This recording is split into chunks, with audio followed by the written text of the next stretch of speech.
Bien amigos, continuamos con el programa Agenda Económica, ya estamos en el último segmento, estamos compartiendo con Rafael Polanco, presidente de la ANADEGAS, que es la Asociación Nacional de Distribuidores de Gasolinas.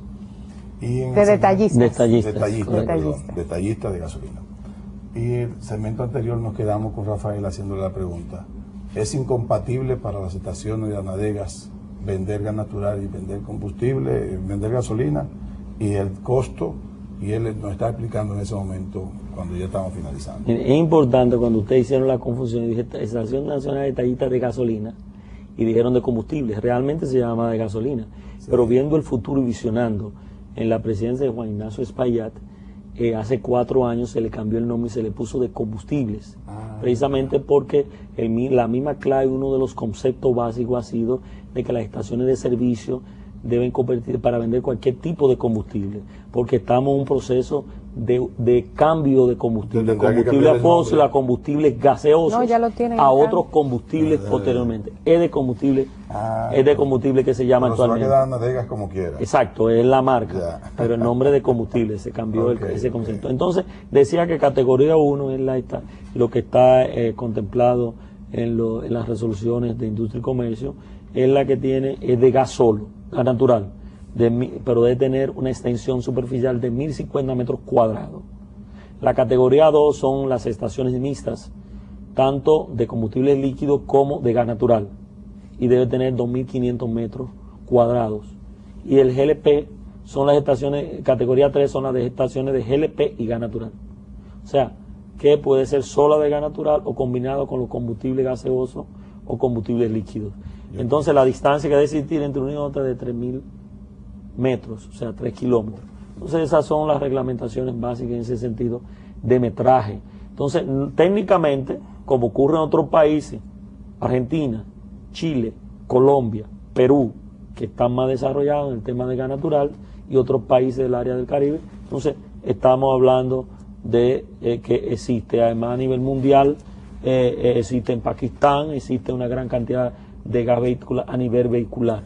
No, y yo creo que, perdón Ezequiel y al doctor Rafael Polanco, que efectivamente como va el horizonte, necesariamente eso va a ser un mercado potencial geométrico, que va a crecer de manera geométrica y exponencial, y donde el estudio de factibilidad económica financiera dará los numeritos de cuánto se retornará, cuándo será el punto de equilibrio y el retorno de esa inversión, porque estamos seguros de que ese crecimiento serán hoy 1.600 y después serán 10.000, 50.000, 60.000, porque es que la perspectiva del petróleo es que se va a quedar arriba.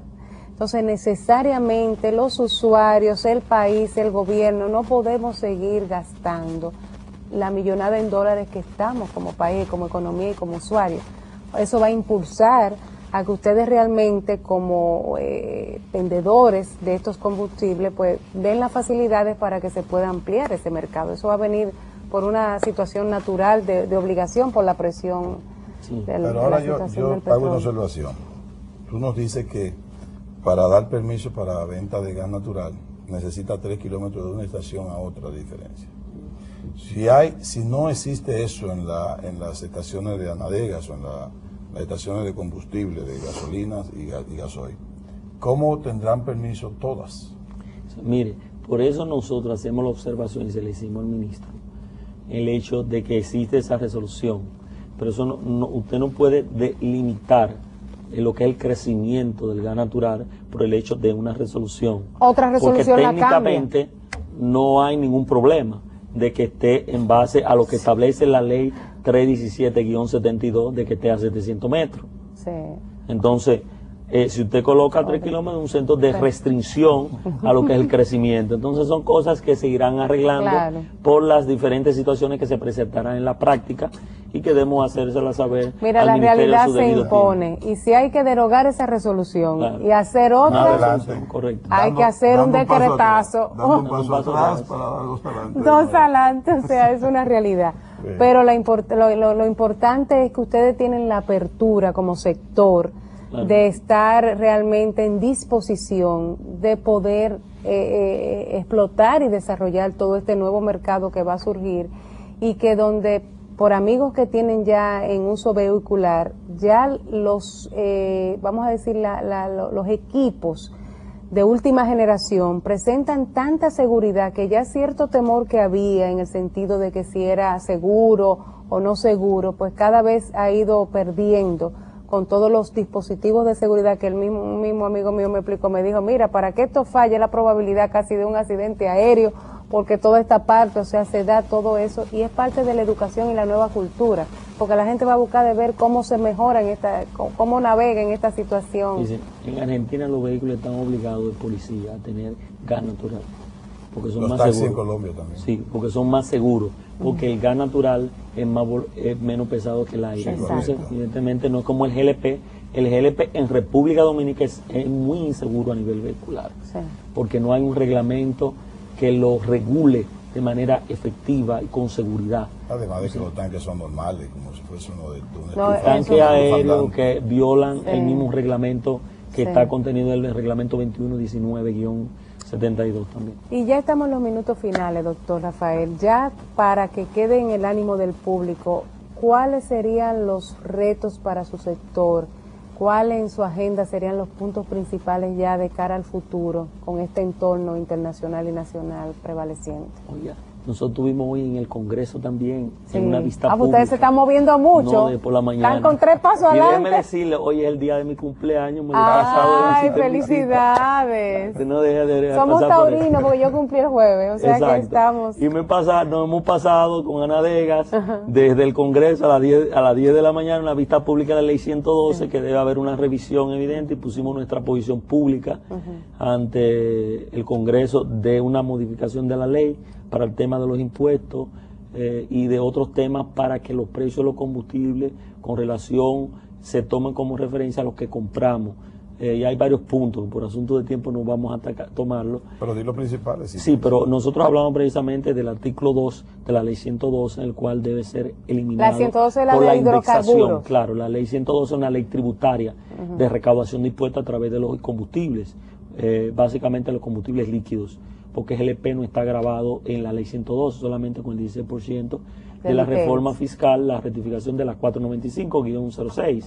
Pero los combustibles fósiles están grabados y están indexados trimestralmente. Correcto. Por el artículo 2, la eliminación de esta, y que sea el Congreso que anualmente haga una revisión de la necesidad según el presupuesto de aumentar o no O sea, el que no tema sea de los automática impuestos. como está, Exacto, el tema automático. Que sea puntual en función Claro, de los requerimientos. porque si vemos los impuestos han subido un 616% en el gasoil desde su aplicación a un 388 en la gasolina desde su aplicación en 10 años. Y eso representa mayor que la inflación que ha habido durante esos 10 años, que de 124%. Entonces, ¿ustedes no están de acuerdo en que sea semanal también? El cambio de semanal, eso lo atamos, incluso uno de los puntos que hablamos es que lo atamos a la capacidad de almacenamiento. O sea, si el país no tiene una capacidad de almacenamiento de 30 días, no podemos tener los cambios mensuales. Okay. Porque evidentemente eso va a traer problemas inclusive de suministro, porque los importadores, cuando vean los precios de los combustibles bajando, van a reducir sus compras y sus inventarios. Entonces, evidentemente, va a haber una escasez y desabastecimiento. Entonces, tiene que haber una mayor capacidad, ampliar la capacidad de almacenamiento a nivel nacional y entonces... Viene otra refidonza, entre comillas, dicen. Debería haber otros centros de acopio Sí. en la zona norte, porque en otros países hay más centros de acopio. Aquí hay 2 centros de acopio de combustibles líquidos que están en la zona sur todo, Santo Domingo y la Hora del Este, San Pedro de Macorís, específicamente, y Mundo Gas, que también de refidonza PDVSA S.A., que está en Asua, en Pueblo Viejo. Entonces, O Pubisa, o Pubisa, sí. que la vendimos en el Exacto, Copra, por para 23 refidonza. millones de dólares. Sí, así, Sí. en 30, 23. en 30. Bueno, tendremos que revisarlo. Pero el hecho es que eso era uno de los puntos. El hecho también de que nosotros hagamos compras consolidadas a través de una mayor capacidad de almacenamiento, que tengamos mejores precios y que transfiera al público. Y el mismo tema Petrocaribe, que eso pudiera transferirse de una forma al público de mejor precio. Pero el gas natural, aunque tiene impuestos, el público tiene, creo que es un compromiso de todos. Está la intención de este gobierno y del presidente hoy en el lanzamiento de este uso masivo hay una idea, hay una posición firme del gobierno, debe haber una voluntad del sector, que nosotros la manifestamos, la voluntad del presidente, y una voluntad de cada uno de los usuarios a usar un combustible más noble al medio ambiente que pueda reducir lo que son sus... Y más económicos. Y mucho más económicos. Ayuda al bolsillo, que es lo que se quiere. Sí. Señores, hemos llegado al final del programa. Hoy estuvimos compartiendo con Rafael Polanco en unos temas interesantísimos que finalmente sucedieron. En este tema de lo que son las estaciones o los puestos de ventas irregulares de combustible, no se mencionó mucho pero se necesita mano dura. La seguridad al ciudadano. Esas estaciones o esos puntos de venta crean un problema de seguridad que puede crear muertes. No, y también no se mencionó. Sí, no. Y también no se mencionó esos puestecitos que se dan en algunos pueblos donde mucha gente vende en botellitas gasolina, que me imagino que las compra en las estaciones y la vende a tal vez 1 o 2 pesos más cara, por así decirlo, a motores y cosas. Eso también crea algún problema de seguridad. Pero esperamos que este ministro, el amigo García Arévalo, se ponga la mano dura ahí, porque se necesita mano dura. Sí. Gracias por su atención. Nos vemos en el próximo programa.